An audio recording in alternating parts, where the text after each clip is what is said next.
Thank you to our sponsor, the Home Depot. The FIFA World Cup 2026 is here. Games every single day, and the best seat to keep up with all the action is right in your own backyard. Big screen outside, grill going, neighbors and friends coming over to watch.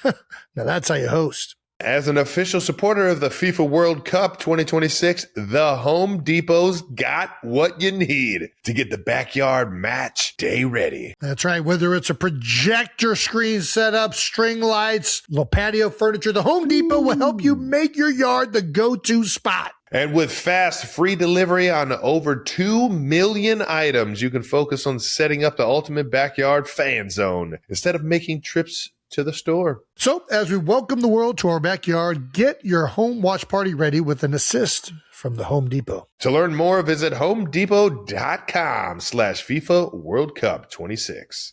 All right, don't forget your glasses. Ooh, you want to show Uncle Trav your glasses? She's styling. Movie star! I love it. Do you tell her when she puts on the glasses she's invisible, like they do in Big Daddy? I don't think we've done that yet. We usually just say, ooh, look at the movie star. I'll be up in a second. We only got 2 ad reads left. Good luck, Mom.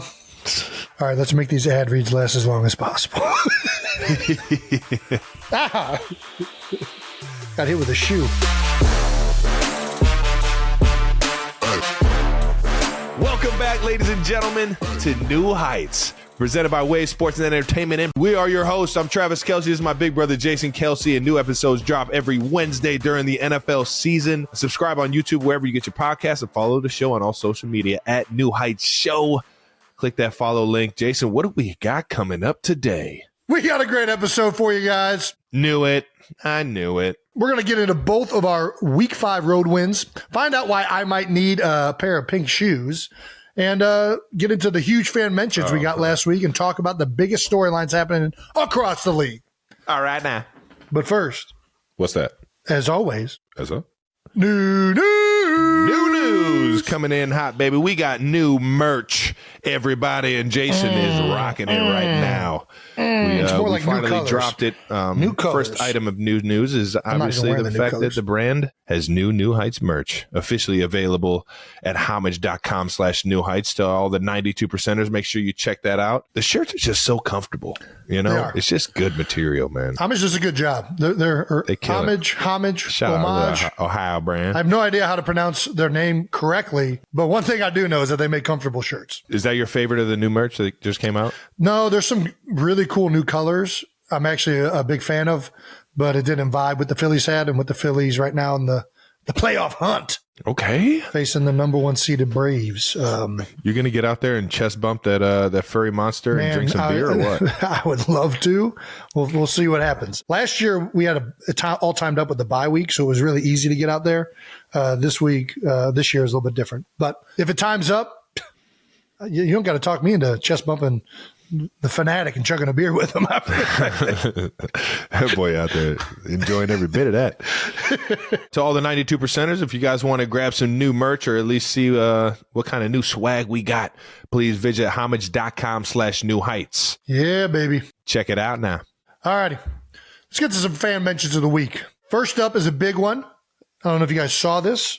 I didn't believe it when I was told it by a reporter coming after practice. We got treated out by LeBron, Travis. Yeah, no, that was pretty wild. I wasn't expecting him to be, listening into the show or like at least seeing the social clips. But yeah, there's no chance he's listening to a full episode, but the social clips are good enough.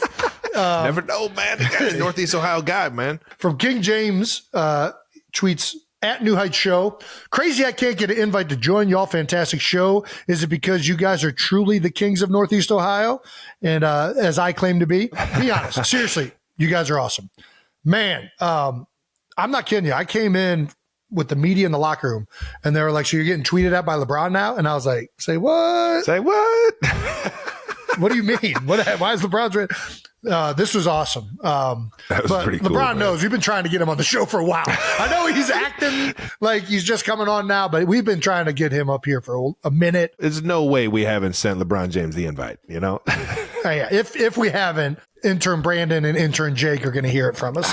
Yeah, they know who's at the top of our list to try and get on here. They know who's out there. and King James has been number 1 for a long time. Listen, LeBron, you're welcome. Whenever you want to come on, brother.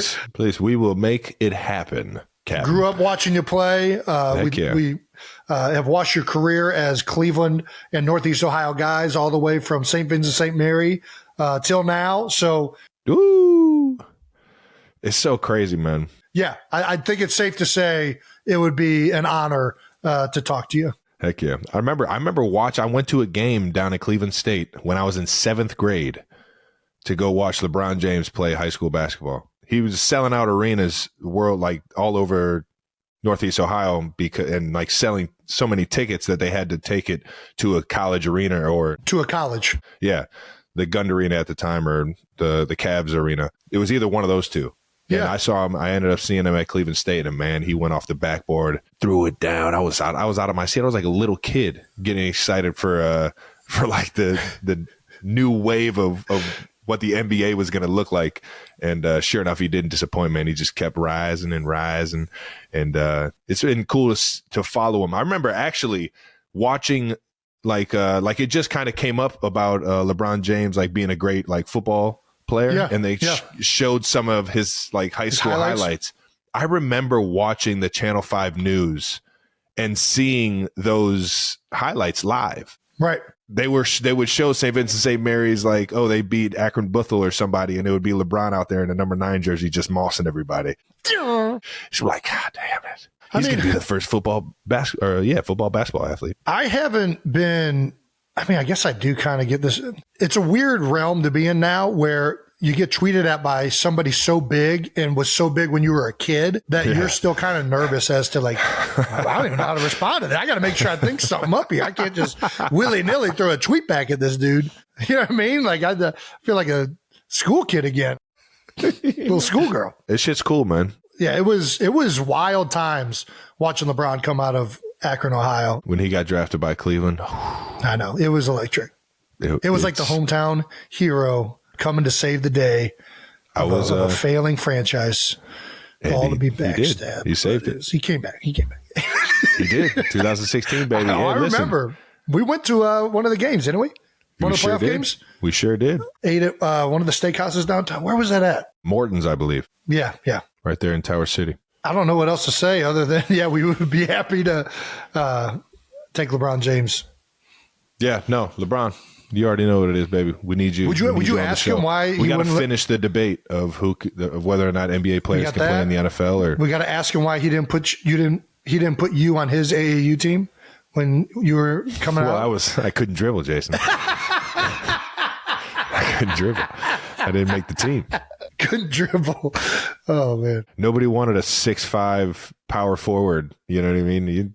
You had to be, if you were 6'5", you had to dribble, and play defense on the perimeter, and both of those were not my strong suit. It's that tweener. My defense was my offense. If I scored more than my opponent, I won the game. You won the game. Yeah. It's all about matchups. That's all it is. That's all it is. Hey, I did my job. Not right now. That's like in hockey when I was back checking, and they're like, Jason, why aren't you skating fast enough? Hey, I'm my guy. If that guy scores, that ain't my guy. Why would I skate? I ain't going to waste my energy getting over this guy getting beat. That's his problem. This is before I knew what team sports were about. God damn. GDI, son. GDI. Yeah. Goddamn individual. Had to evolve that mentality. Oh, man. Dad, let me know real quick. It's not acceptable, Jason. Next fan mention is something we've been wanting to address. We got several comments of it on YouTube. At AcidBurn772. I don't know that we should be taking this comment from a guy named Acid Burn. But anyways, next podcast, I'm going to count how often you two use the F word. I love the show, but hate the potty mouth. We've gotten this a lot. Potty mouth, We don't try to swear. It just happens sometimes. It feels like we're just in the same room together, and we're not talking to anybody else. So I'm sorry if I cuss every now and then. We don't mean to offend anybody. We want the show to be inclusive, but sometimes you just got to fucking say what you want to say. Yeah. And Trav, I got to widen my vocabulary is what it is. I just have such a short vocabulary that I just use the words for everything. You know what I mean? Yeah, but I just feel like swear words sometimes it's a necessity to explain a certain emotion. You can really just pierce somebody and really make a statement. Through the air. Yeah. What do you think about starting a swear jar on the show? A swear jar? That's pretty funny. Yeah. Like just start a counter. Every time we swear, it counts it, right? Okay. And then maybe potentially down the road, that count We know turns how to into some scale type it of back. charitable donation based off of the count. Ooh, where Like- do you think it would go? I think we could figure that out. Maybe leave it up to 92 percenters to help us pick a charitable foundation. Maybe send a kid to college. Maybe us swearing pays for somebody's college tuition. Then it's good swearing, right? Then you want us to swear. I think that's pretty cool.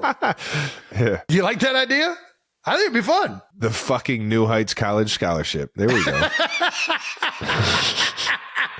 Yeah. Huh? I don't know how we got here, but I'm in. Let's fucking do it. Let's fucking go. That's 2 right there. I don't know what 2 means. Is that 2,000? Or is that, we got to, we got to see what the count looks like. Yeah, we got math is to be determined. We do know the count will be indicative. Indicative. I don't even know if that's the right word. That's why I swear, because I a lot of times I just throw out random long words like they mean anything. All right, here we go. That's it Here for we new go. news. Keep it moving. Thank you for bringing that to our attention. Hopefully we can send a kid to college and get them a fucking education so they're not There we swearing go. all the time. Cheers, boys. That does it for fan mentions for this week. Thank you always, 92 percenters, for giving us some good content to talk about. Yeah. Let's keep this thing moving and jump into no dumb questions, because everybody knows there's no dumb questions, just dumbass people. Just dumb, just a world full of dummies. And you're looking at 2 of them. But your questions are not stupid, so keep them coming, baby. First one from @FattyCat3. All right, now. It's a good handle. On Threads, can you explain zone coverage? That's a fair question. That's a pretty fair question. What is the mysterious zone everyone keeps mentioning, and why do I always think of Top Gun's highway to danger zone? That's a fair question. And I guess it's kind of like a Top Zone or Top Gun's highway to the danger zone, right? It's a little Zone it's a little bit coverages? like that. Yeah, it's like a little bit like that. I don't know. Highway to, well, there is a danger zone, and that's Danger a specific area, and that's what zone coverage is. So, Ooh, yeah. why don't you go ahead and explain some zone coverage, See, Jason? you're throwing this at me because you want to trap me, because you know that I am not as familiar with this as you are. But you know what? I'll take the bait. Let's see it. Let's hear it. So zone coverage, as opposed to man coverage, is what it sounds like. Man coverage, you have the offensive player in front of you. You are locked on. That's your guy. Speaking from a defensive standpoint. And then zone coverage is you are responsible for a portion of the field or a spot. And oftentimes that is in relation to where receivers are located and can change based on formations and structure of the offense. Very well put. There are different types of zones. Just like there's different types of man. Yeah. Okay. There is middle field open, Ooh. which would be 2 safeties in the middle of the field is kind of that are splitting the halves of the field or quarters. Or quarters. Nice. Then you have middle field closed, which would be a single high safety playing the zone in the middle of the field, deep part of the field. Middle field open coverages are typically forms of 2 or 4, and there are combo coverages, which I will admit I am less inclined to understand. And then there is your generic cover 3, which is a type of middle field closed. Another type of middle field closed would be man coverage with a single high safety in the middle. Travis, I think this is where you come in and Nice. get more detailed than what I was able to. I'll give for offensive Thank you, lineman. thank you. That's pretty damn good, man. You could play for me any day, bud. All right. So basically, your zone covers exactly what Jason said. You have a certain area on the field, or you latch onto a specific guy if he comes through your zone.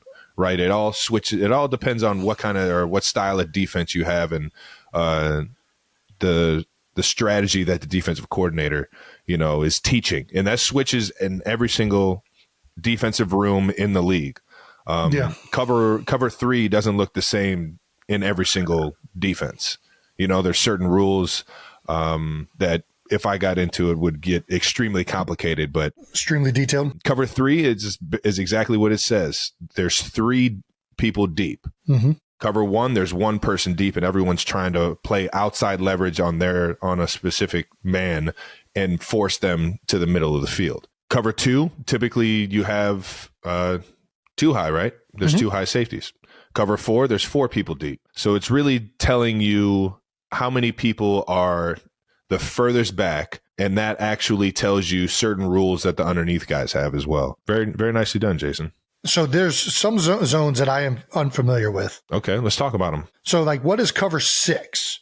I know it's some type of 2 and 4 combined, but I don't know what it is. It actually switches in every offense too. So how you label defenses switches in, like how you schematically label a defense or your coaches label a defense is going to be different in every single offense. Like some people say quarter, half is cover 5. Some people say quarter, half is cover 6. And a combo coverage like quarter, half is cover 2 on one side and cover 4 on the other side. Right. And what that does is just presents certain answers for teams if they go 3-by-1, situations like that. Yeah, that's all I really got for you. So it's like quarter, half more based on offensive. Like, would that be like something where they call cover 4, but then because there's so many players to a certain area, they play cover 2 in the other side too, because there's less space over there maybe for one player?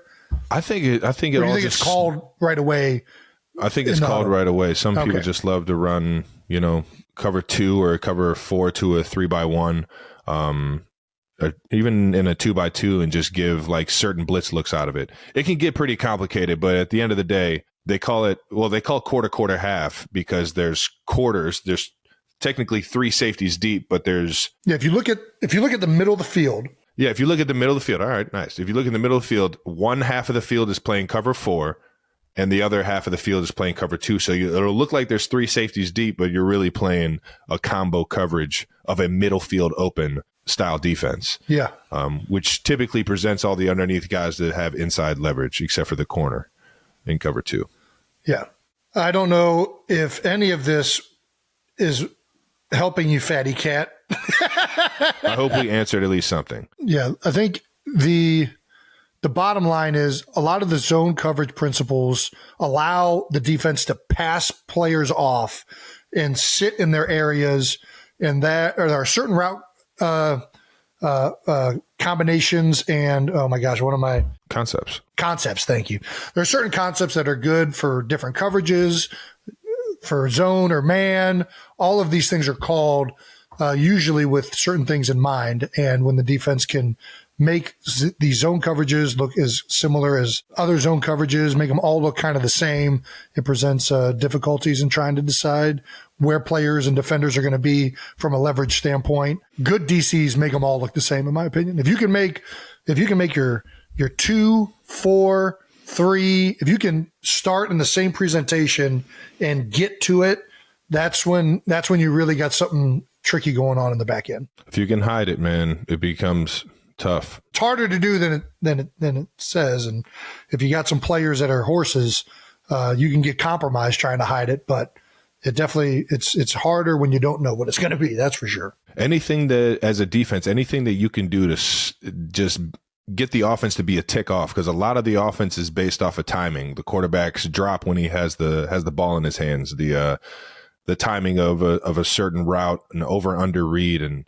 there's so many different reads for the quarterback, but it's really based off of his timing, his footwork, his feet, and his progression throughout the play all have to match up and kind of be in sync to get the ball out on time. And if you can get an offense to kind of tick their feet or second guess, that's when you got something. Fatty Cat, I hope that kind of explains zone and what these zones are. Yeah, Brian, we're going to need you to clean that up too.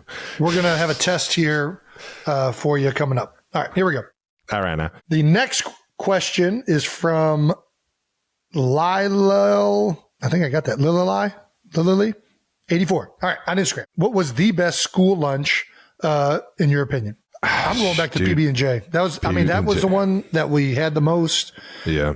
It's so complete as a sandwich. Have we talked about this already? I mean, I eat Uncrustable probably more than I eat anything else in the world. PB&J's. Listen, Uncrustable has been a fantastic invention that was not around when we were kids, but we would have been on board with that shit for sure. I mean, chicken nuggets you can't go wrong with chicken nuggets. Chicken nuggets? How are you having chicken nuggets? You're talking about hot lunch. The school's making it. Yeah, 100%. What else?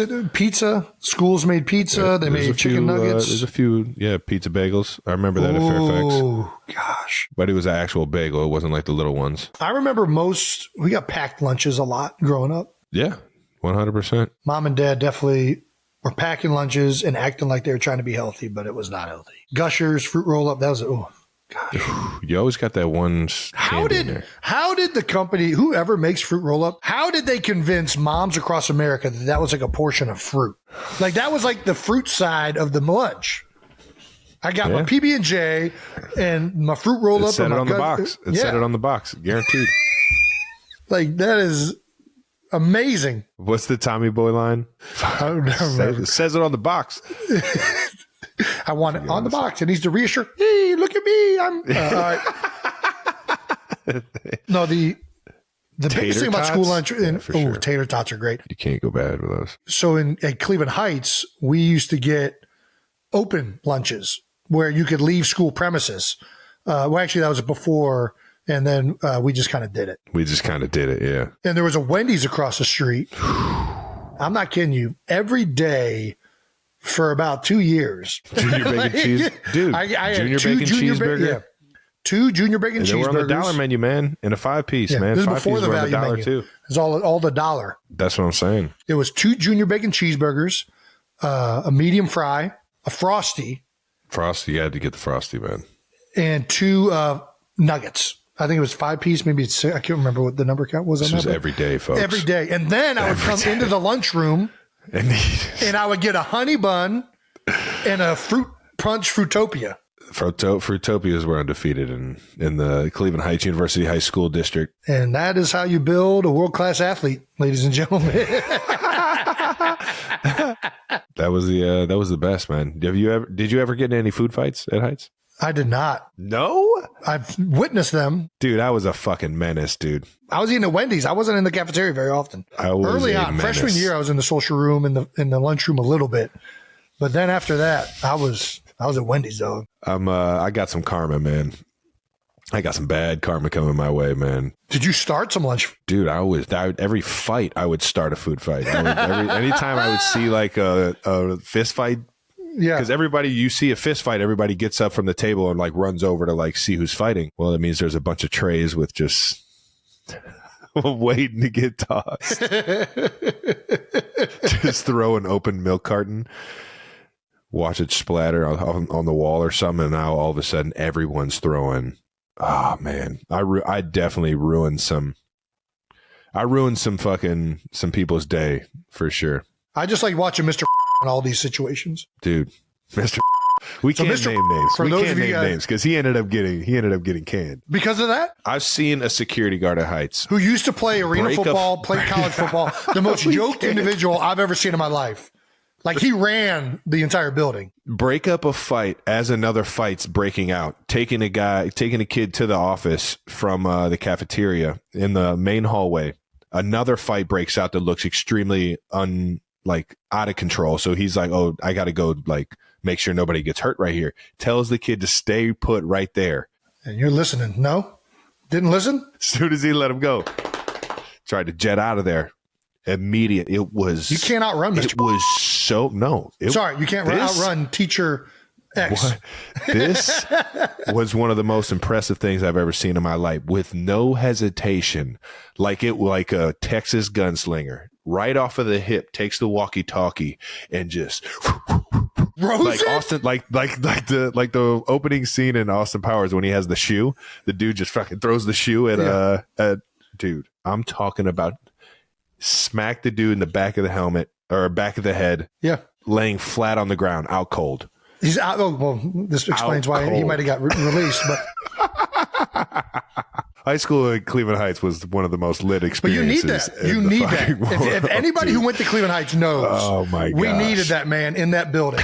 That place would have been a freaking jungle without that. Like there was no rules at times. People just pulling fire alarms, fights breaking out. It was crazy. It was chaos. You got to have security guards like that. And I'm just going to, there's few things that I enjoy more than watching somebody who is outstanding at their occupation. And I saw more feats of physical excellence out of that man in his job than I've seen anybody else do. It was, I mean, he would leap. Suplexing kids. It was like he was a caged animal. He was just like waiting for kids to get out of line, and he would jump over full on lunch tables. I mean, jump the table to stop a fight happening on the other side. Oh, it's so impressive. It was like we were in an old Western movie, like, and he was John Wayne, and it was like, hey, you're not starting any stuff if Mr. is in the vicinity, super you ain't starting guard. nothing. You ain't, you gotta, unless you got a death sentence. unless you want to get body slammed. But kids need that. I'm telling you, you can't just let kids know that these security guards can't do nothing. You gotta stay in line, man. You gotta stay in line. Do that shit. You were minding your P's and Q's around, Mr. I guarantee you that. Stop saying his name, Jason. Heights! That's what I'm talking about, baby. Shout out to the Heights, man. It just reminded me of when they would go, when kids started pulling the fire alarms because the kids wanted to go out in the street and fight each other in front of the whole school. Oh, yeah. That was the best. It was Are you amazing. kidding me? That was like... And the school was like, we're on to you guys. Next person to pull a fire alarm is expelled. And you're like, oh, man, that's going to stop people pulling the fire alarms. No chance. Ain't stopping nothing. These kids would all huddle around. They would huddle around in a big group around the thing so you couldn't see who pulled it. Dude, genius. And then right there on Cedar, one of the biggest streets in Cleveland, just start brawling. It would be like people are just jumping out of trees. You didn't realize who's on whose side, dude. That shit was electric. Do you remember when we lost our best receiver? It was like the Coliseum, huh? Do you remember when we lost our best receiver because he was nervous about a test he had to take, so he called in a bomb threat to the school? From the payphone on the main floor. Inside the school. Oh, man. Oh, really hurt us. Hey, listen, one of my favorite people of all time. This is the best. This day. Fastest talking man I've ever been around, ever. Oh, my gosh. Still to this day. God damn, man. We really could have used him that year. Yeah, it would have been great. Yeah. I wasn't on that team, but you guys could have used him that year. All right. Thank you for taking a trip down Old Heights High Lane with us. And that does it for No Dumb Questions. God damn, I love high school, man. It was great. It was much simpler times. So much fun. Golly. Well, you have to go back to playing handball in the backyard, and House you think playing in the NFL is fun, kids? The box. Just House know. and Capri Suns. Mom would go out and get Capri Suns, and we would devour them by the end of the day. Yeah. There's no way those things ever stood chance. You think you want to play in the NFL? Just know the height of your fun playing sports is in the backyard, hitting a ball with a hand.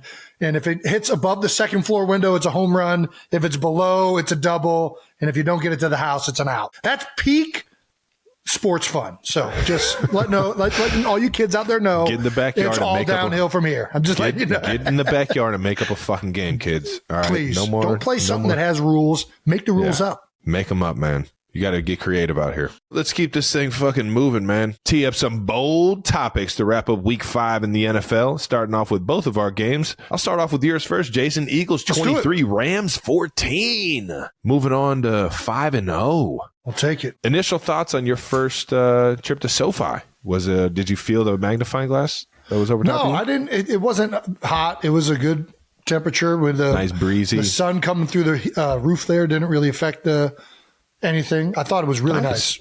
I wasn't a big fan of the stadium.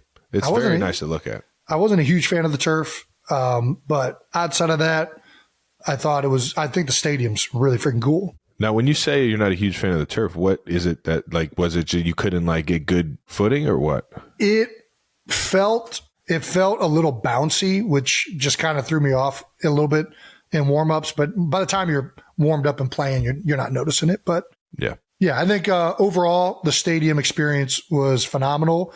And I think part of that is heightened by the fact that at least half of the fans are Eagles fans. And that always makes it more fun at an away game. LA has pretty much been a home game for us, too, every time we go out there. A lot of transplants. Really cool stadium. And, obviously Rams, an incredible team. And, Aaron Donald, we had a lot to try and get ready for. And it's always the most unique game plan we have is whenever we play Aaron, because he's that good and you have to know how you can't let him ruin the game. The game wrecker. We had our hands full. So certainly happy with how the game went and the end result for darn sure. Well, the Eagles, you were mentioning the Eagles, being the home fan base out there in LA. Jalen Carter said that they were so loud, the Rams actually had to adjust how they were snapping the ball. So they went from cadence to silent, which is for all you new members to the 92%ers. Typically, you'll hear a quarterback have a verbal cadence. Well, if it gets too loud, they'll go to signaling to the center when to snap the ball because they don't want to be off rhythm with the snap count and everything. So, and that's a huge advantage to have on the road. Yeah. Silent cadence it's got its benefits, but for the most part, it's a huge disadvantage, especially for the tackles who have to look all the way in and get a visual cue as to when the snap is happening, then look out. Sometimes they're sifting and doing multiple things. So they're looking here, then they're looking here, then they're trying to pass block Jalen Carter or whoever it is. It presents a lot of difficulties. Yeah. Testament to the Eagles fans that showed up and made it easy for the defense. Easier. Go Birds. There were also some Swifties among the Eagles fans in LA. TikTok user Darvishi3 posted a video of Jason warming up with the caption, Swiftie here, I found a Kelsey. She had some very funny analyzing of Jason's warm-up. Let's take a look at this. Calling some moves the crab walk and Happy Feet. Man, Happy Feet's a good fucking movie. Are these the correct technical terms? I mean, this video is hilarious, man. Your feet are fucking moving, dude. Dude, I'm actually happy it looks this good because I feel like a jamoke when I'm doing this. How about this? What's the band? The band, you turning on some adductors with that band? I'm turning on my knee, but I wanted at an angle because I want to really isolate that VMO on the inside. Ooh, nice. And that was kind of hurting, so then we went to the straight on. Nice. But yeah, getting that knee activated with the band, and then doing a little pass setting footwork drill, just getting my balance down, and then just trying to activate that nervous system with some. I don't even know what is that? What would you call the fast feet thing? I don't like Happy Feet. I might start calling it Happy Feet now. Thank you to Darvishi. Thank you, Swiftie. Darvishi3 just gave me a new name. The Happy Feet move. I feel like a jamoke when I'm doing that, but it's stuff that I feel like I got to do to get ready. And I do not feel that fast. I'm pretty impressed with myself. I'm not going to lie. My feet are moving, man. Those feet are moving, man. No, I enjoyed watching that video. Thank you for capturing that moment. Let's keep this thing going. Apparently, an Eagles fan also snuck into the visiting locker room after the game and went up to AJ Brown. Did you see him in the locker room? I didn't see this. No, I'm just now finding out about this, to be honest with you. AJ Brown joked to reporters, "I feared for my life." Which member of New Heights team was it? It had to be Brandon, right? It was one of our interns, either Brandon or Jake. It had to be Brandon. Had to be. Maybe Greg. Maybe. Oh, Greg is an Eagles fan. Big Eagles fan. From Lower Marion, I believe. Is that right, Greg? Right now. Yeah. 100% correct. We'll count it. Shout out to Greg. Shout out to Lower Marion. That's hilarious. And also, I mean, we got to tighten it up. We can't just be letting fans get down on the field into the tunnel and then in through the doors. I mean, I don't know how this is happening, but we got to tighten this thing up. Probably snuck in with the media guys, I would assume. I don't know. That boy was trying to Peter Gaze. Peter Gazer! What the fuck are you trying to go into a locker room? See those eyes dip down for a second? Hey, how's it going? You're doing all right there? What just happened? I've been violated. Oh, man. All right. Well, offense is clicking, bud. Jalen Hurts' AJ Brown connection was huge for a second week in a row. Jalen finished the game with 303, 72 yards rushing and 2 tutties. Led the team in rushing this week. Yeah. Yeah. And it wasn't all on called runs. He was making stuff. Our third downs, he was out of his mind in the game. He was playing unreal. Not only was he throwing the ball, making good, quick decisions, but when things weren't there, he was making things happen with his feet. Kept a lot of drives together on third down because of the dynamic player he is. This one felt the best so far that we've put together, in my opinion. I mean, rushing-wise, it wasn't as dominant as we've had, but the entire offense, the structure of it, it all felt like the rhythm was there. And I think that, the Rams can present a lot of things from a defensive standpoint, as we just talked about Aaron.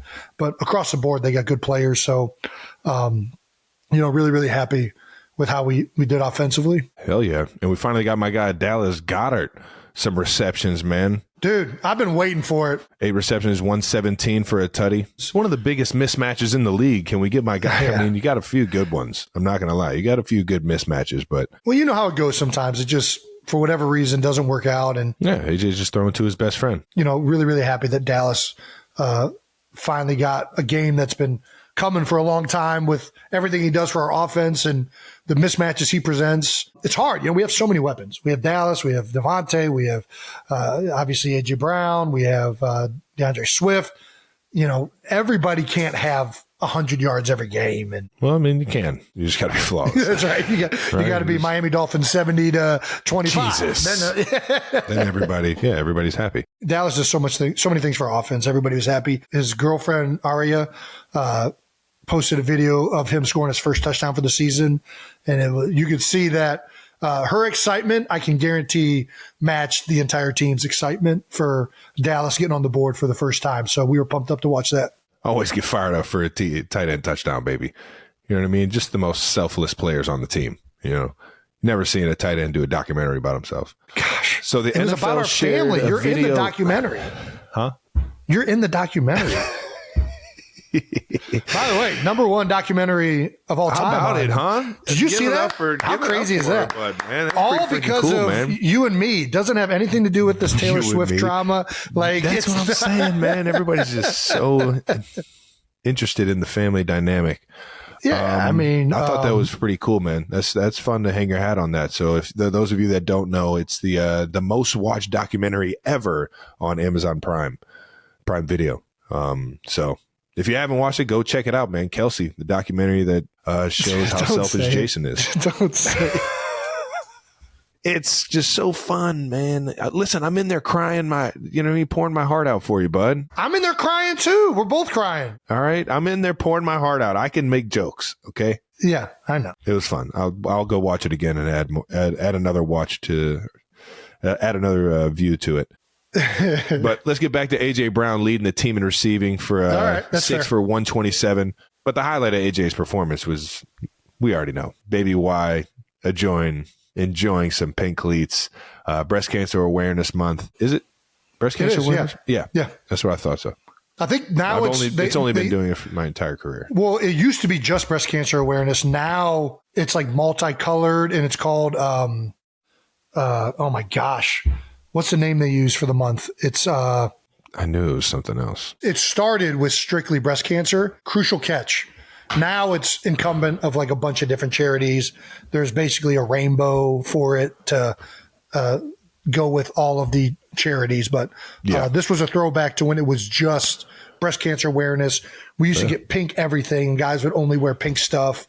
And that's, I think, why he chose the pink shoes. Well, we got a video of what Kylie put out of Wyatt watching the Eagles game.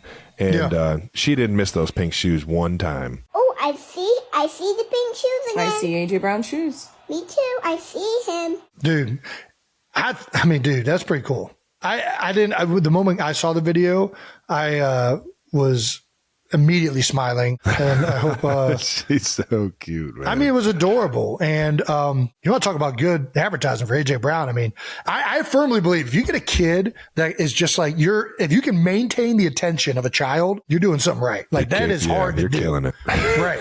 Like kids but every single time they showed him, she's like, pink shoes. Everybody else in this, adults are definitely saying the same thing. They just don't say them on the camera. I got to give me some pink shoes. There we go. Well, shout out to AJ Brown. Shout out to Baby Y for putting a smile on everybody's face. The brotherly shove strikes again. Ladies and gentlemen, for another week, one of the biggest storylines coming out of your game is the Eagles' dominance with the brotherly shove. The play that works every time, 92% of the time. 92% of the time, it works every time. Biggest shove of the game had to be during the very last play of the first half for a touchdown. Eagles were down 14-10 with 32 seconds left in the first half. You guys were able to drive down the field and put up 7 points, man. Finding a way to go up at half. That's a good ball right there, baby. Right? Was there any conversation before the drive about trying to go for a field goal, or was it all just touchdown? I mean, you got 32 seconds. What are we really thinking is possible here?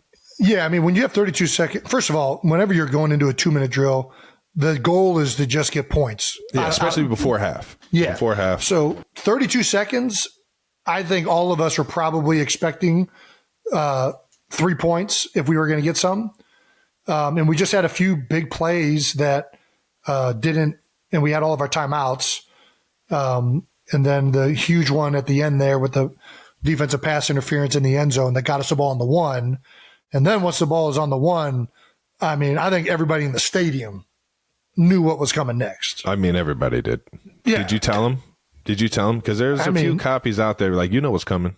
I mean, apparently other guys are doing it now too. Dallas said in an interview that he's talking about it with guys pre-snap, and you don't need to tell them. I mean, they know what's coming. Everybody's in the same stance. Everybody knows what's about to happen. We should probably bring on, I had a good conversation with Brandon in the rundown because New Heights team was actually at the game because they're LA based. All right now. And they were watching the game live. And he said that at every time there was the brotherly shove, the stands on both sides would erupt. Like it was like the biggest play in the stadium because all the Eagles fans are like huge fans of it. Everybody else hates it. And everybody's just like, it's a pure adrenaline play. It's just, dude, it's the closest thing to like the old school kickoff. Like you just get just a barbaric like mentality of, I got to fucking run through this. Just organized mass. Both teams are just going to mush against each other, and whoever can mush the best is going to succeed for a yard. And this one for a touchdown was huge. I got asked afterwards, were you surprised you go for a touchdown on the 1 yard line and then just kick the field goal going into half? And I'm like, no, I think even if you're not a brotherly shove guy, don't you think most coaches are trying to, if you're on the 1 yard line, you're going for the touchdown, we got to play. Right? We got at least one play that can get us 6 1 yard, 7. Yeah, right. Yeah. I think we didn't even need the call play to come in. I think everybody's like, yep, suit up for this one. Make sure the pads are nice and situated. Oh, boy. Before the game, Adam Schefter tweeted that the brotherly shove had been in the attention of the NFL's competition committee. The controversial play has the attention of the competition committee, and the NFL and the NFLPA plan to study all the injury-related data to the play, as is customary during the offseason per a league official, especially after 2 Giants were injured on the play Monday night. The brotherly shove also will be topic of discussion during the offseason, as it was last offseason, but nothing will change this season. The brotherly shove is here to stay for 2023. I know that 2 Giants did get hurt last week. I will say, I've been watching quarterback sneaks for a while. Outside of Patrick Mahomes, like injuring his kneecap, there really haven't been that many injuries on this play. Yeah. But if there's a way that this play is going to be outlawed, this is how it's going to be. This is it, yeah. Yeah. And what I'm worried about is if I'm a defensive coach, any of these that I can like have a guy like go up limp on because I'm planning ahead for next year to try and stop offenses. I'm telling you, I swear, I guarantee guys are going to start faking injuries. It's going to start off minor injuries at first, but they're already thinking about how can we get this outlawed for next season? Because that's all they're doing. They're just complaining. And now guys are going to start faking injuries, just like they fake injuries in situations to stop you from going bolt. And it's nonsense. It's not a play that has been historically a higher injury chance of prevalence. Well, we don't want to get you riled up because you already did get riled up. You got riled up on the sideline. Oh, nice transition, Travis. We don't get you fired up, but we did see get a little hot. You want to talk about it? I mean, listen, I think our offense has been unbelievable. The last few weeks, we're really starting to find our identity. Everybody's starting to play well. Everything's gelling. The one thing that has been really frustrating has been the red zone offense. I don't know what we're ranked. It's like something. I mean, we're bottom of the league. Just settling for field goals, dude. There's a stat out there where it's like, hey, Jake Elliott, at least going into this game, I don't know if it's still true after this past game with the Giants, but like Jake Elliott has outscored the Giants, and some people are like, hey, that's good, and I'm like, dude, if your kicker's kicking it that many times, it ain't good. Like we're supposed to be getting in the end zone, dog.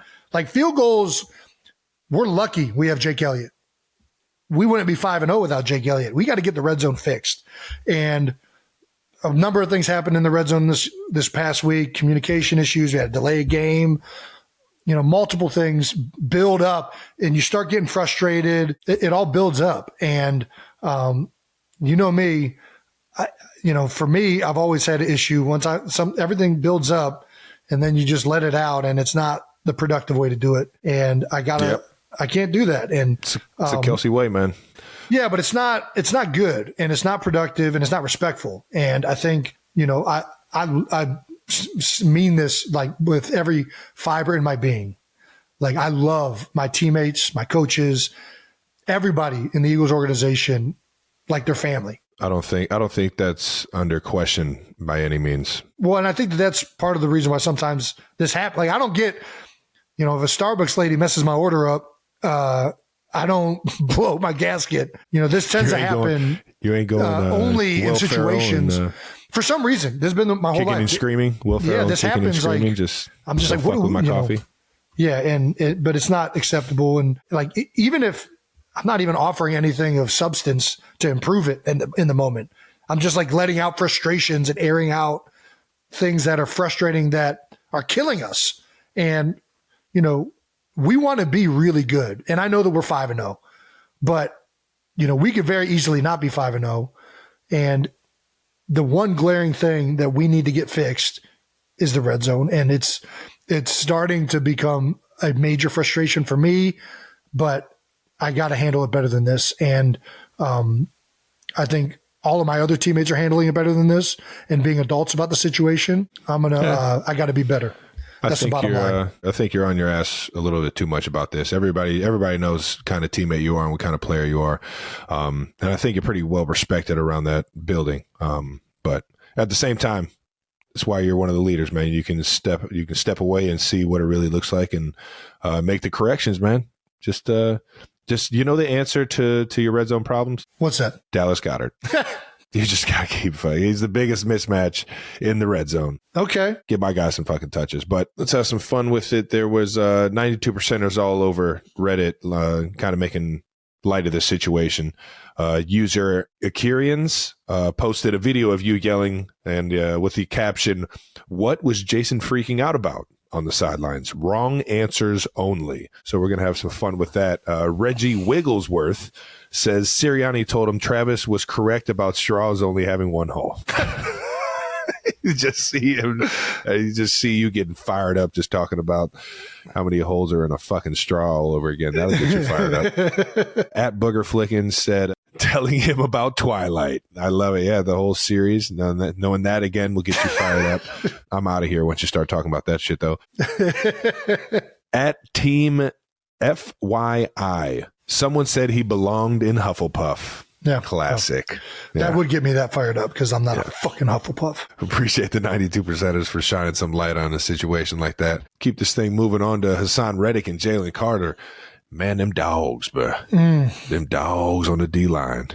Bro. Them boys are nice, man. Well, Hassan Reddick and Jalen Carter came ready to play after the first two quarters, giving up 2 big touchdowns. The defense tightened things up. The rest of the game, shut them out, and only allowed 82 yards in the second half. That offense has been rolling, and they did get their premier player back in Cooper Kupp. And we all know what Matty Stafford is capable of doing. So, dude, that's hats off to the Eagles defense for keeping you guys in the game, or at least giving you guys a great chance in the second half to come out with the dub. No doubt. Hassan Reddick closed out the game a big way, 3rd and 10, and then 4th and 12, just minutes before the fourth quarter. Or just minutes left in the fourth quarter. Hassan Reddick sacks Matthew Stafford on back-to-back plays. Hassan finally got like the cast off of his hand. He's been playing with something on his right hand, which I think I don't know if that factored in that much, but he certainly was there this game against the Rams. Jalen Carter was, all over the place. He's playing fucking lights out for a rookie, man. Man, I'm not saying this just because he's my teammate.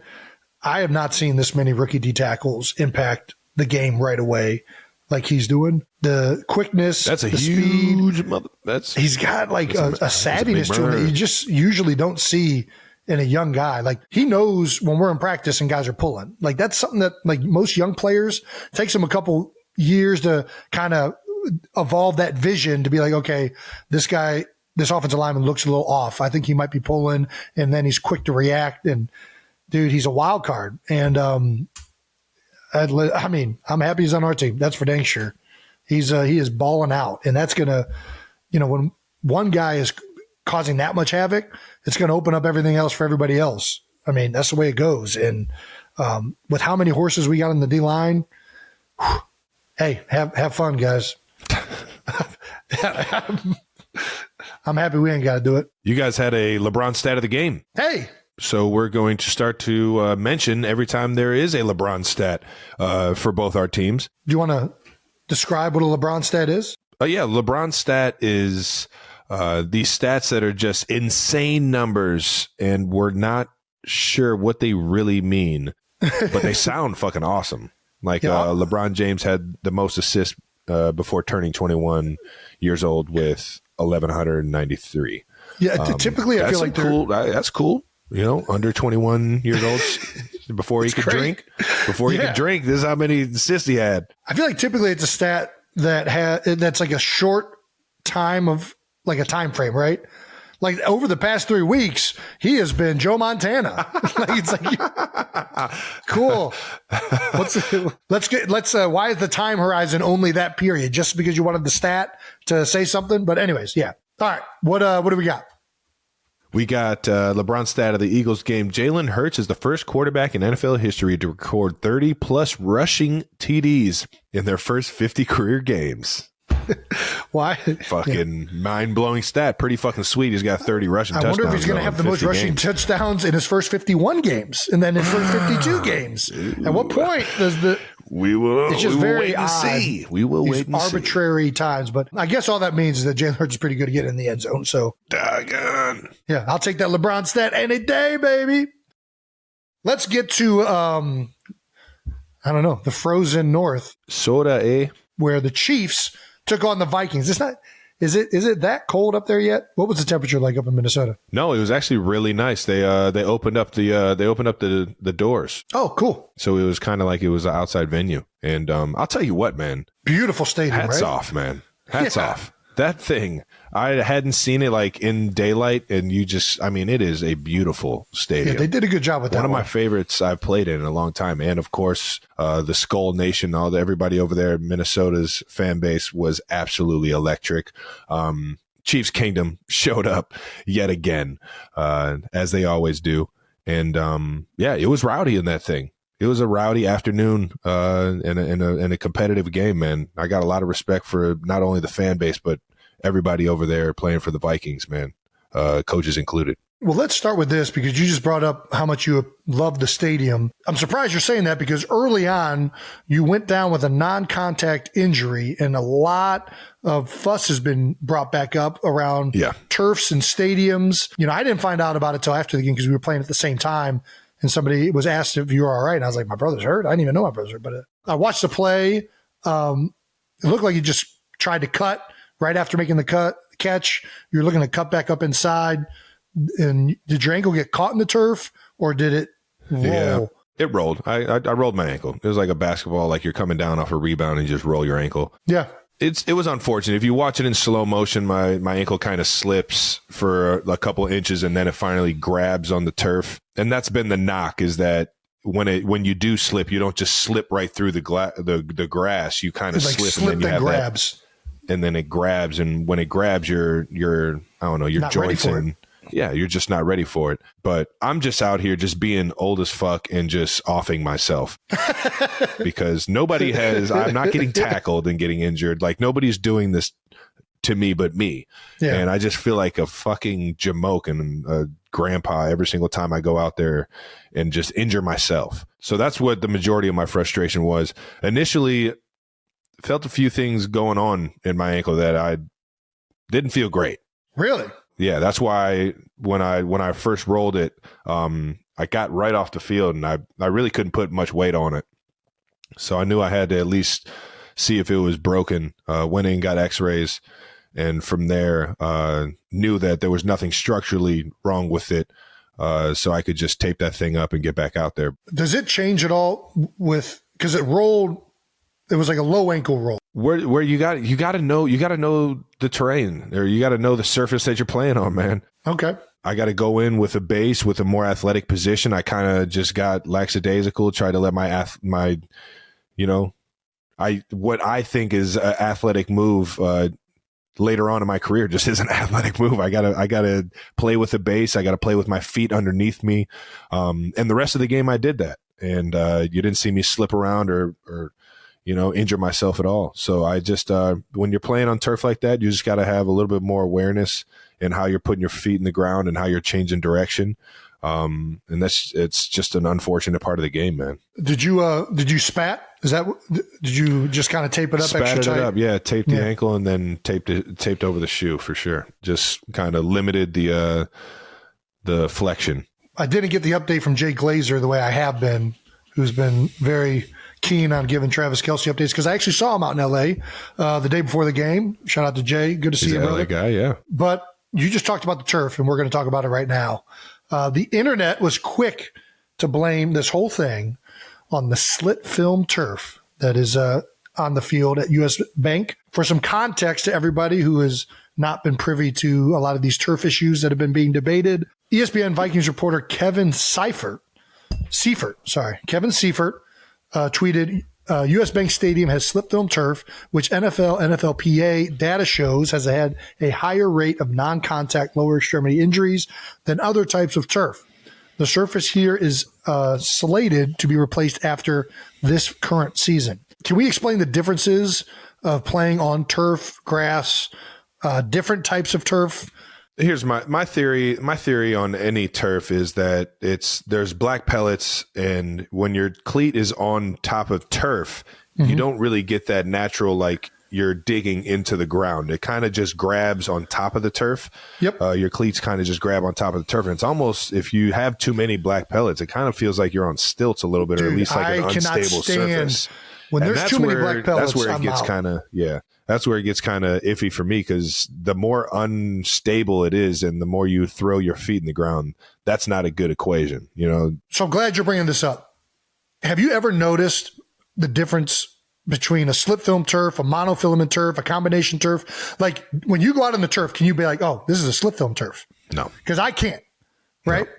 No. I don't know what the difference would be. All of this attention is, in my opinion, is being applied to slip film turf. Just get rid of the turf. I don't care if it's slip film, monofilament, combo. I don't give a crap, because there's so many factors in this. Like you said, the thing that I notice the most is when there's a disproportionate amount of rubber pellets. Yeah. When there's too many rubber pellets, it almost feels like you're in sand a little bit. Like it's like, it feels weird. Puts a little bit more strain. Even if it's just the most minimal amount of strain, it's still putting more strain on the joints for sure. And this is my problem with everybody only going after slip film or just saying slip film, because now all these teams are going to do is going to go to a different type of turf. We need to get rid of turf altogether. And I don't want to hear it like it's an indoor stadium. They make UV lights. You can go grass inside. There's freaking pot barns right down the street that are growing mountains of fucking pot. We can grow grass indoors, all right? I don't want to hear this nonsense. It's not necessary. There's so many things that factor into what makes a turf good or bad. The slip film is part of it. Yeah, slip film, monofilament, maybe that's a factor. How many rubber pellets are in it? Who installs it? There's better. Hey, newsflash, some people install turf better than other people. There's different underneath that it's woven into. There's different underneath surfaces beneath that. Like, there's so many factors that can go into whether the turf is going to be good or bad. How it's maintained, right? From year to year. Just stop it. We went through this with AstroTurf back in the day. It ruined guys' careers. Now we're seeing the same thing with this turf. Yeah. All right? And it's only going to continue to happen. Just go back to the grass. Get your UV lights. I don't care if it's Ford Field. You can put some dirt on the ground, put some grass on there, UV lights. You're going to fucking have grass. Well said. I got to play at MetLife this week, so that's partly why I'm upset as well. Although I did hear that they switched from slip film turf, so I guess we're all good. God, it's so fucking stupid. Well played. I mean, it's so dumb. Gosh. I think you fucking killed it. Did I do too much? Is the NFL going to hate me now? I don't know what to say. I think you're a great ambassador. We added a few clicks to the swear jar. So at least we're helping a kid go to college off of that rant. Winning. Yeah, you're winning the swear jar right now for sure. All righty. We can keep it moving. Trav touchdown. Yeah, finally got in the end zone. You got in there, baby. Yeah. After the injury. It felt good, yeah. Yeah, walk us through it, man. Second half, it looked like a pretty cool concept. You guys like were in like a little bunch formation. You kind of a little misdirection. Caught him in zone. Confusion. Caught him in zone. Is that what that was? Caught him in zone in the red zone. Dude, we're stealing it. Watch out, Jets. Yeah. I shouldn't say this. Brandon, cut it. Brandon, cut it. It looked like some sort of middle field open. So it was like a red, we call that red 2 in the red zone, where it's like a specific middle field open, almost like kind of like brackets. No, way different than brackets. Brackets has no deep. Yeah, way different. Way different than brackets. Yeah. Sorry. Yeah, I'm going to shut up now. No, you're good. You're good.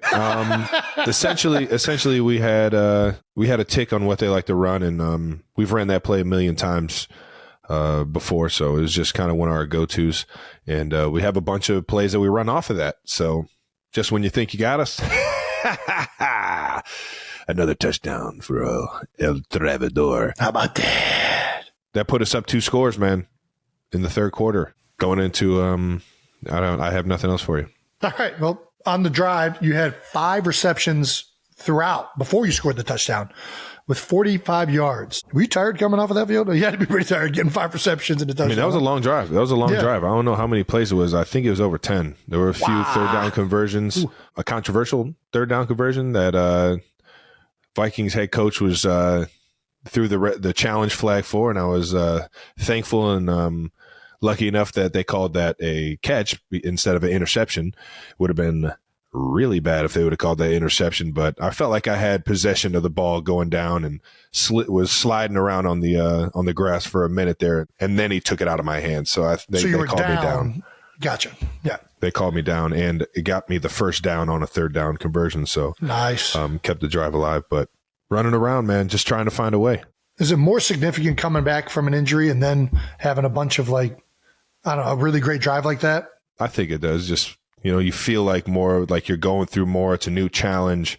It's more exciting when you kind of are more relieving when you're having success, knowing that you're going through something without a doubt, man. After your touchdown, the Vikings scored on their next drive, but the Chief defense shut them out the rest of the game. Man, our defense is playing great, man. Yeah, man, they are. On the Vikings' final drive, the last play of the game, the Big Yeti's out there. We've talked about it before. A little Rob Gronkowski edition. Whenever you're expected to jump ball. You don't have to fucking do Rob like that, I know, man. You're right. That's like my worst nightmare is being one-on-one with somebody. It take me talking about obviously the Well, you got to do Miami something you practiced zero for the last decade. I haven't tried to tackle anybody, even though I do have one tackle in a year. Me trying to tackle anybody is not the situation that we want to be in. But me going up for a football, I can help out. Pretty familiar with that one. I can help out with that one. What a lot of defenses will do in last game Hail Mary situations is they'll put their tallest, best jumping player, best reach player out there. I don't know if that's even me at this point. I think they just put me out there because I'm kind of savvy. They're like, trying to figure it out. Yeah. We don't know if he can jump anymore, but he'll figure it out. That guy. Yeah, Spags is just like, I trust you're going to figure it out. But yeah, I was waiting for it, man. I was waiting for it, and Kurt just got gobbled up by my guy Mike Dana, man. Yeah, man. I was waiting for that freaking ball. I was definitely going for the interception. Did you know you were going to go out there? Is that like you guys rep that a lot, I'm assuming, right? I mean, yeah, everybody has that package of kind of like that last play situation where they put somebody else back there. Usually, typically, like you said, like a taller, lengthy player, somebody with some length to him. When you're out there for that play, are you thinking of it through like how the offense teaches it? Because I feel like that play 100%. is all taught the same now. Jump ball guy, one guy in front, guy in the front. 1,000%. Yeah, right. So where do you hit it? You hit it to the side every time. Don't give it away. Now they're going to put a guy to the side. Listen, it doesn't. I'm so savvy. I'm going to fucking hit it to the other side. See the ball thrown. I'm going to look and see where everybody is, and I'm going to hit it to where they're not. Man, you make it sound so simple. It's like a volleyball guy. Like you're playing volleyball. Like I'm not going to hit it at somebody. I'm going to hit it to the open spot. Did you ever play volleyball? No, but just getting your Misty May on. Yeah, I'm a gamer. Right. You know this. Listen, I do know any team activity. You want a Kelsey on your team. All right. We will not let you down. Well, the Chiefs D didn't let you down. They finished the game with 3 sacks and a fumble recovery. Our guy Chris Jones, if you haven't checked out that episode. You're going to want to check that one out. All right now. On a 4-game streak now with a sack. He has 4.5 on the season, despite no training camp. Furthermore, cementing that our PA should be fighting for no training camp. And safety Justin Reed had 7 tackles with 1 forced fumble. Jay Reed, baby, out there just being havoc, man. 2 guys I just love playing with, man. Those guys love to have those guys on my side, man. Both of them are playing lights out as well as the entire defense. And, once we start putting up points, like you said, you score touchdowns with good defenses, man. That's quite the advantage to have right there. So I'm with you, man. Just like you guys said, you guys got to start putting up touchdowns. Yeah. I think it's about time the Eagles and Chiefs both start just running it up, baby. I think that would be pretty good. Until we see you. Pretty good. And then it's on like Donkey Kong, motherfucker. LeBron's stat of the game: with the win over the Vikings, Pat Mahomes has now defeated every team in the NFL except the Chiefs. Check out you on a LeBron stat. This is the LeBron stat. Pat is now the 10th quarterback to defeat every team in the NFL except one. 31 teams. The only quarterbacks that have defeated all 32 teams obviously need to be perennial players that also defeated their original team. And that list consists of Tom Brady, Peyton Manning, Drew Brees, and Brett Favre. That's good company right there. Well, I'll tell you what, I think I speak for Travis and everybody watching this show, at least that's a Chiefs fan, and that they hope he never joins that company right there. Let's hope that Pat never has to beat the Chiefs to join those 4 quarterbacks. That would not be good for Chiefs Kingdom. Shit, man, I'm with that.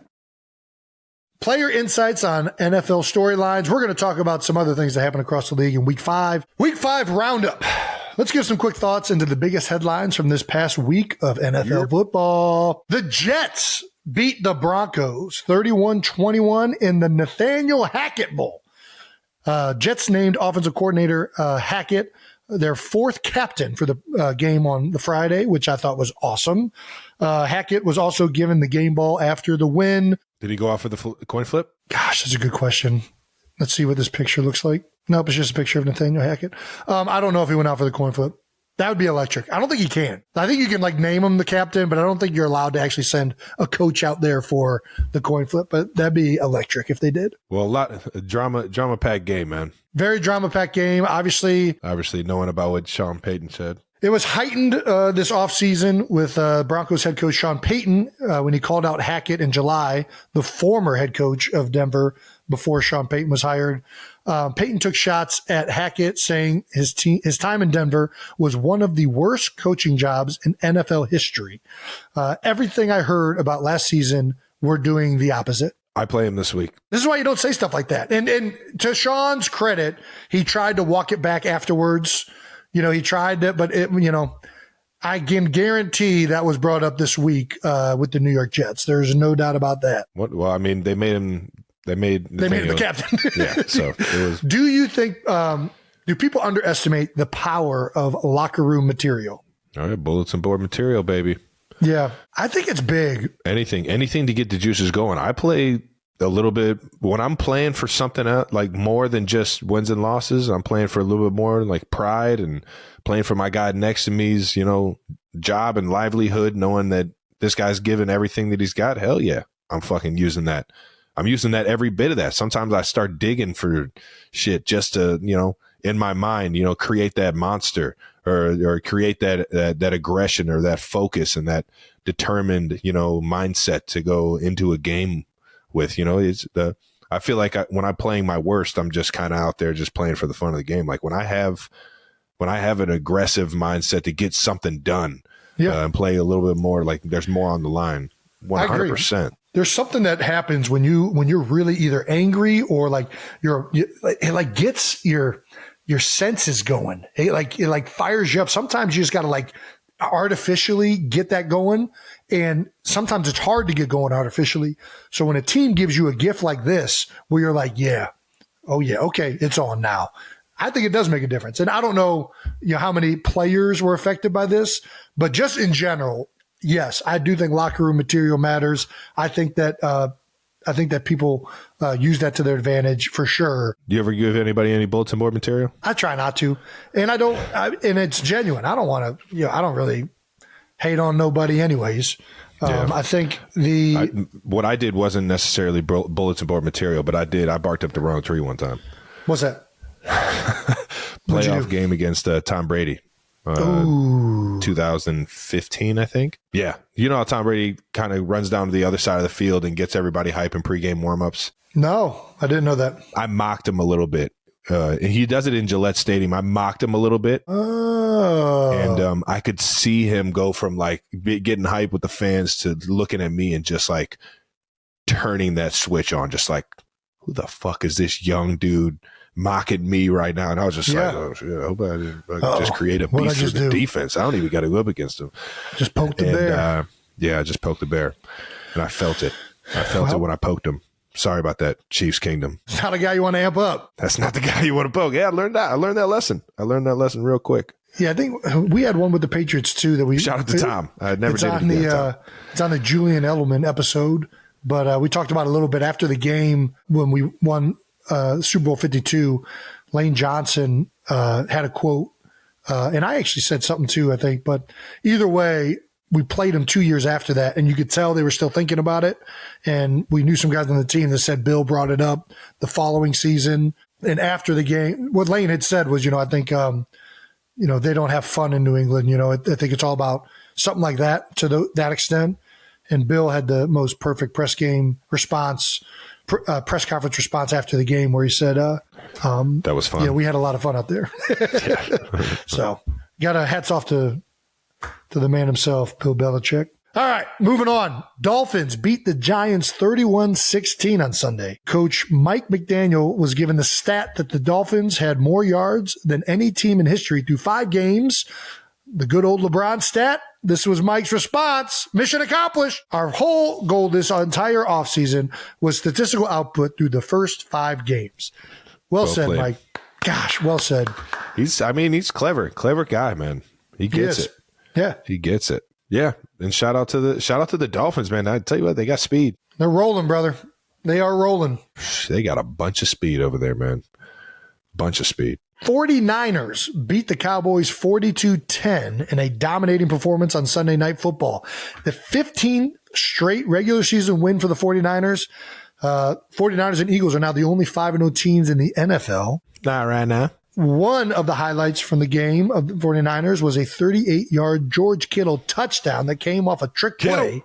Oh, yeah. That's right. That was identical to a play the Lions ran earlier in their win over the Panthers. It looked like it was Laporta. We mentioned Sam Laporta as one pass, of our right? Yeah. One of our first, and both Hawkeye guys.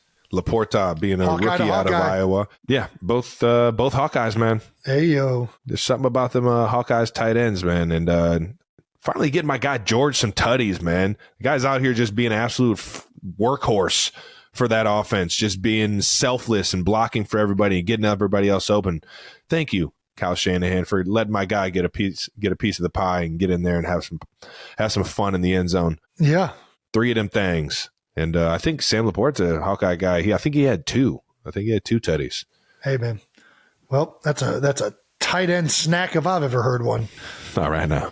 All righty. In other terrifying news around the league, a Jags fan at the Jaguars-Bills game in London was dressed from head to toe like an actual Jaguar in a suit. His entire face and makeup, and it looks like he had an exact, like, he had like the nose and... Yeah, this is pretty lifelike.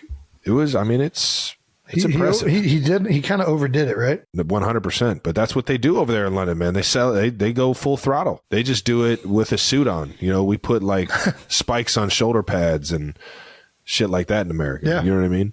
Yeah, this was a more sophisticated dress up. Yeah. Or dress as. Dress as, for sure.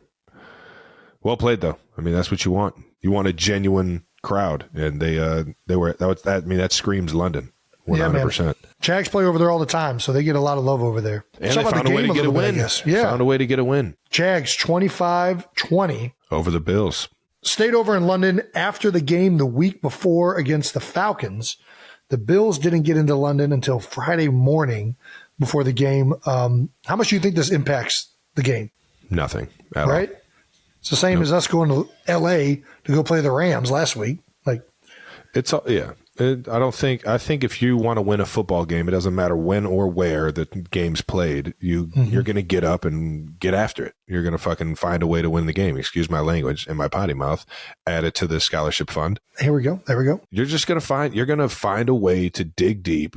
It doesn't matter if you're uncomfortable. It doesn't matter if you're, not feeling great. You want a little extra sleep. You're going to put all that aside and you're going to find a way to get a win. Now, the Bills, they got hit with some unfortunate injuries, and that's always disturbing, man. Because you never like to see guys go down, let alone great players, guys you respect, and things like that. Hopefully, those aren't season-ending injuries. I haven't seen anything on a lot of the diagnosis, but. Yeah, that hurt. And when you have big time players and key players and starters go down like the Bills did, it's hard to win a football game, man. Let me tell you, in particular, their nose guard, Daquan Jones, has been having an unbelievable season. I know I played against him in Carolina and felt firsthand that this guy was a really, really good player, and he was having a breakout year. Really unfortunate to go down. Damn. So, yeah, I think there was another question, I think, is it weird that the Bills got in so late for this game? And I don't know if you feel the same way, but this seems to be the trend now. The trend when you're going far distance is to actually leave later to be affected. Don't let your body Like you don't have enough time to be affected by the time change. Mm-hmm. We left later to go to LA as well. It was our latest time arriving. I think we arrived 6:30 Pacific Standard Time. Is that the right name of that time zone? Anyways, no idea. Either way, that's definitely the sports science and the circadian rhythms seem to back leaving later on long trips for whatever reason. Yeah, so I'm with the Bills on that one. Well, that wraps it up and does it for Week 5 roundup. Let's end this thing with some stamps of the week, baby. Ooh, should we? Hand out some stamps of the week to the guys who took their game to new heights in Week 5 of the NFL season. How about that? My stamp of the week for Week 5 is going to be Saints tight end Foster Moreau. Ooh, okay. An absolute warrior. Scored his first touchdown since overcoming Hodgkin's lymphoma in a Saints win over the Patriots this week. Ooh. Foster, man. That's awesome. Got all the love in the world for you, brother, and what you've been able to overcome. And we know it wasn't easy. Being diagnosed with cancer earlier this year, stepped away from football for just a bit, and then signed with the Saints in May after treatment, and already back on the field scoring tutties, baby. Let's fucking go. Let's fucking go. I'm couldn't be happier for you, man, and keep that train rolling, baby. Congrats on taking your game to new heights. All right. Yeah. All right. Well, I'm going to go with Jaguars running back ETN, baby. Ooh. Totaled 184 scrimmage yards. That's 136 rushing, 48 receiving, and had 2 rushing touchdowns in the Jaguars' Week 5 win that we just talked about.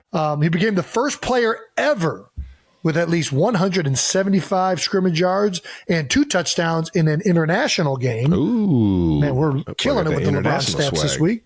After the game, ETN tweeted, "I played against myself in fantasy football today. Sad emoji." Can we play fantasy football? I didn't even know we were allowed to play fantasy football. I'm pretty sure you can play up to like a winning at like $200, but I can't get into it. All righty. Way to go, baby. I just love watching this dude play. He's fun to watch, man. He's fun to watch. Smooth athlete, man. Dude, I mean, you see it right there, 136 rushing and 48 receiving. He can do it all. I love seeing running backs that are that dynamic that, you can do a bunch of different things with them. It just opens up the offense that much more. And with Dougie P at the helm, you give him a weapon like that, he's going to take advantage of it, baby. He's taking advantage of it. All right, that's it. That wraps up this episode of New Heights. Make sure you're subscribed on YouTube to the New Heights channel so you know when new episodes are coming out. And make sure you check out our new bonus video at the end of the week, exclusively on our YouTube page. We'll be previewing our Week 6 matchups and play some more clips for you guys to enjoy. Listen and subscribe wherever you get your podcasts. Once again, New Heights is presented by Wave Sports and Entertainment. Follow the show on all social media at New Heights Show with 1S for fun clips throughout the week. And thank you to our production and crew for always making us look way better than what we are. And thank you to the 92%ers. We love you guys, and we'll see you Friday. Peace. Peace. Is that how it goes?